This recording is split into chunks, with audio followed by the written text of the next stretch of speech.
Salut à tous, c'est BizBiz. Alors aujourd'hui l'épisode 571 du Zappy Match. Comme d'habitude, je vous mets des images de foot d'actualité ou des images anciennes. On en parle un peu et c'est parti. On va commencer avec les matchs avancés hier en Ligue 1. On va commencer avec l'AS Monaco contre le SCO Angers. Et encore une défaite cette saison pour l'AS Monaco. C'est vraiment un début de saison catastrophique. Ils ont perdu 1-0 au stade Louis II. Donc le SCO s'impose à Louis II et plonge l'AS Monaco encore un peu plus dans la crise. Donc on peut voir, voilà, Monaco n'y arrive plus du tout cette saison. Parce que regardez, 6 points pris après 7 journées de Ligue 1. Donc je crois que c'est leur pire départ depuis quasiment 20 ans à l'AS Monaco. N'oubliez pas quand même qu'il y a 2 ans, je crois, ils ont joué une demi-finale de Ligue des Champions. Et là, en Ligue 1 cette année, c'est catastrophique. Et pour finir avec Monaco, donc n'a cadré aucun tir face à Angers. Une première depuis 2010 en Ligue 1 pour l'ASM. Donc voilà, quand tu proposes aucune frappe cadrée contre l'adversaire, tu ne peux pas marquer. Donc voilà, ce triste record pour l'AS Monaco. Ensuite, à parler de l'autre rencontre qui se déroulait en même temps. Donc c'est terminé. L'OGC Nice offre une belle victoire à Nantes sur le score de 2-1. Les Aiglons remontent à la 9e place du classement.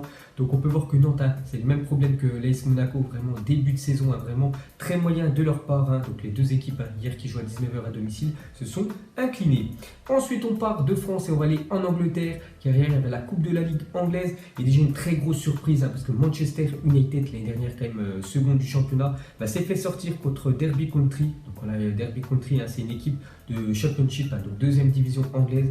Donc ils ont perdu 8-7 au tir au but.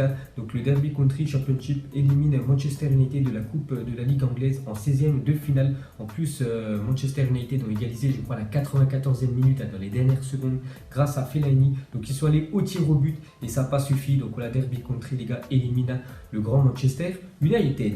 Ensuite, une photo où on peut voir José Mourinho à la fin du match avec Frank Lampard. Donc Frank Lampard, pour ceux qui ne savent pas, c'est le coach de Derby County qui a réalisé l'exploit hier d'éliminer Manchester United. On peut voir que José Mourinho, ça ne le dérange pas du tout d'être éliminé en 16e de finale parce qu'il rigole. Et pour finir avec José Mourinho, donc selon The Time, José Mourinho a annoncé à ses joueurs que Paul Pogba ne portera plus jamais le brassard de capitaine de Manchester United.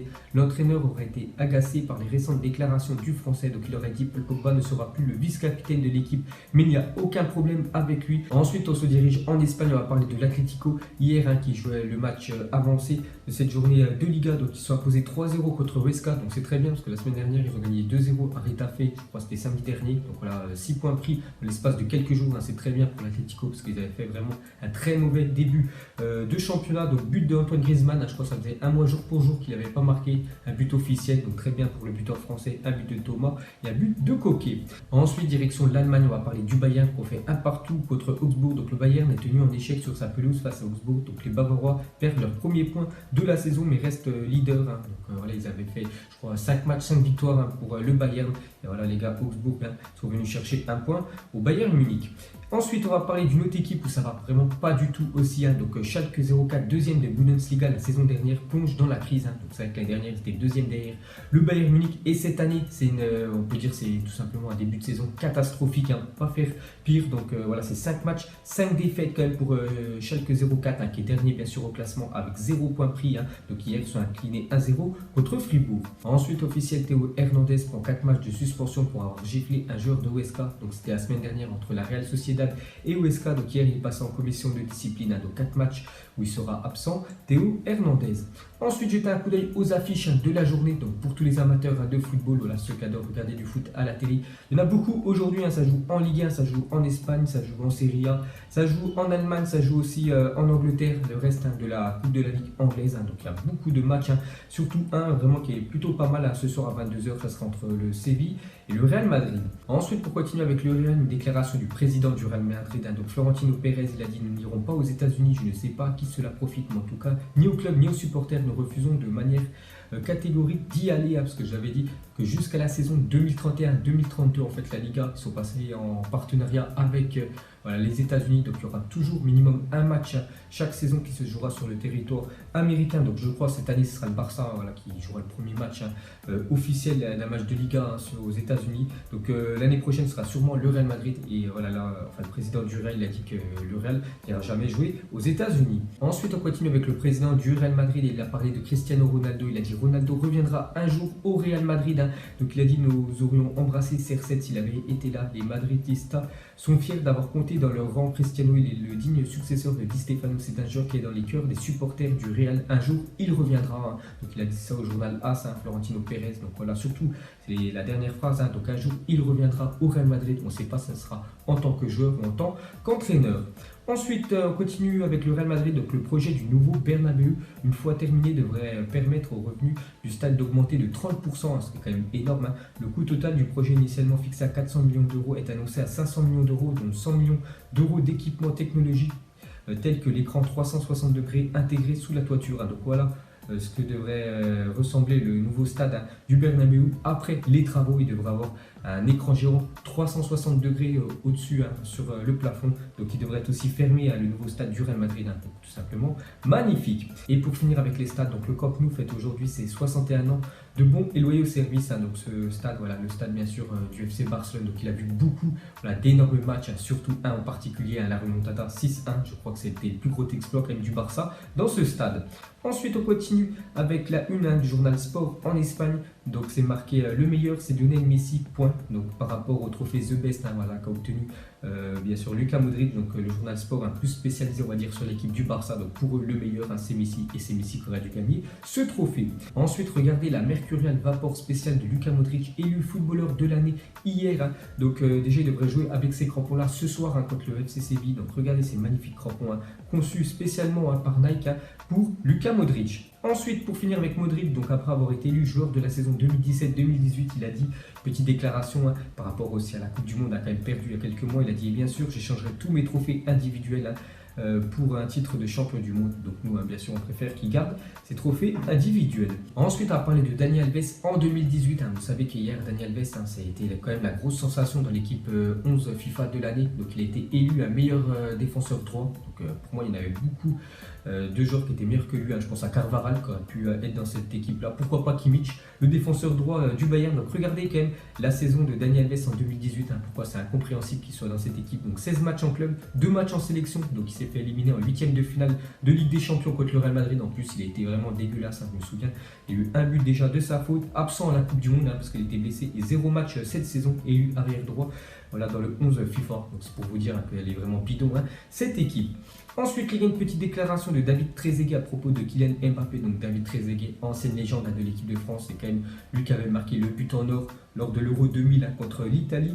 Donc il a dit Mbappé nous a montré ses qualités en club mais aussi en équipe nationale. À mon avis, c'est un joueur qui a du présent mais aussi de l'avenir. C'est l'après Ronaldo, l'après Messi. C'est un joueur exceptionnel. Donc voilà la très belle déclaration de l'ancien très grand attaquant de l'équipe de France sur Mbappé.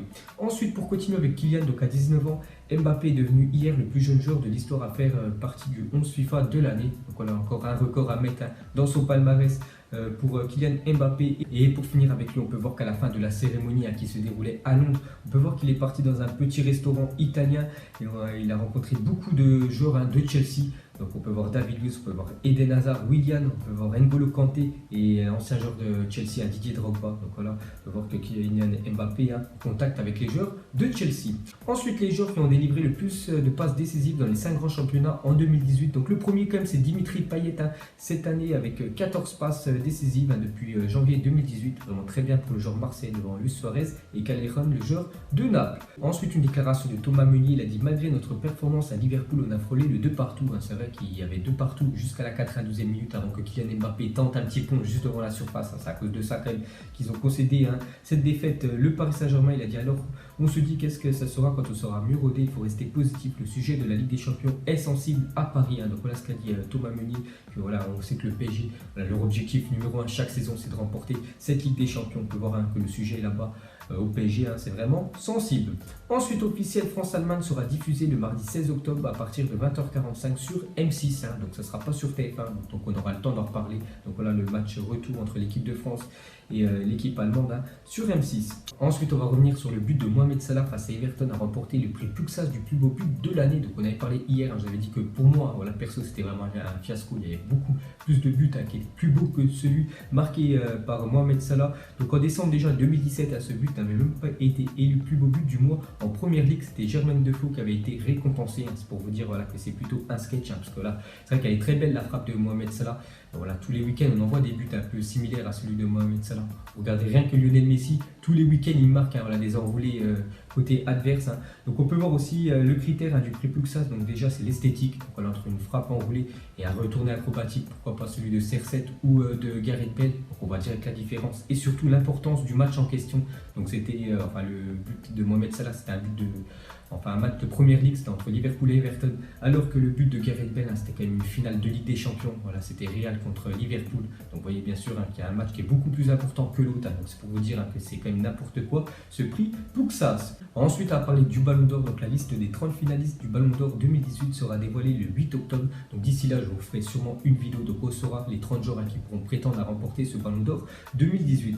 On peut voir que le Ballon d'Or sera décerné le lundi 3 décembre prochain. Donc voilà, ça sera précis. Donc à cette occasion, de nouvelles récompenses feront leur apparition. Donc déjà le Ballon d'Or féminin, donc très bien pour les filles, et le trophée Copa qui récompense le meilleur joueur de moins de 21 ans. Donc là, il y a beaucoup de chances quand même que Kylian Mbappé remporte ce trophée. Ensuite, regardez les votes pour le trophée The Best de meilleur joueur de l'année 2018. On sait que chaque équipe, il y avait le capitaine et l'entraîneur qui pouvaient voter. Donc on peut voir que côté capitaine de l'équipe de France, c'est Golioris. Donc il a voté Raphaël Varane en premier, Griezmann deuxième, Mbappé troisième et Deschamps, le sélectionneur, il a mis Griezmann premier, Varane deuxième et Mbappé troisième.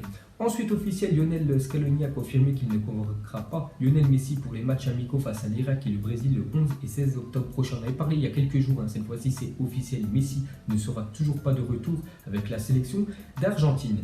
Et pour finir ce Zap Image, une petite déclaration de Machin, donc c'est l'entraîneur de Séville, avant le gros choc ce soir entre Séville et le Real. Donc il a dit: je ne sais pas si le Real est meilleur sans CR7, mais il est plus équilibré. Il ne joue plus que pour un seul joueur, ce qui le rend plus difficile à contrôler pour l'adversaire. Pour vous, voilà une question très simple: est-ce que le Real Madrid est meilleur sans Cristiano Ronaldo? Donc on voit quand même que c'est un peu plus collectif que les dernières, parce que c'est vrai que souvent les dernières ça jouait surtout pour Cristiano Ronaldo, que maintenant ça joue pour l'équipe. Donc vous mettrez tout ça en commentaire, est-ce que le Real est meilleur sans CR7? Donc voilà les gars, la fin de Zap Image 571. Donc si ça vous a plu, un petit like, et moi je vous ferai l'épisode 572 pour demain. Donc moi je vous laisse et je vous dis à la prochaine comme d'habitude. Ciao à tous. Donc on l'a maquillé avec des mensonges. Que son âme est moche, plus qu'à la maquiller avec des mensonges. Je sais pas ce qui se passe dans ma tête. Parfois, je voudrais sauver la terre. Parfois, je voudrais la voir brûler. Ça va pas trop, je roule en terre. Trop de haine pour 9 mètres carrés. Tristesse, faut pas.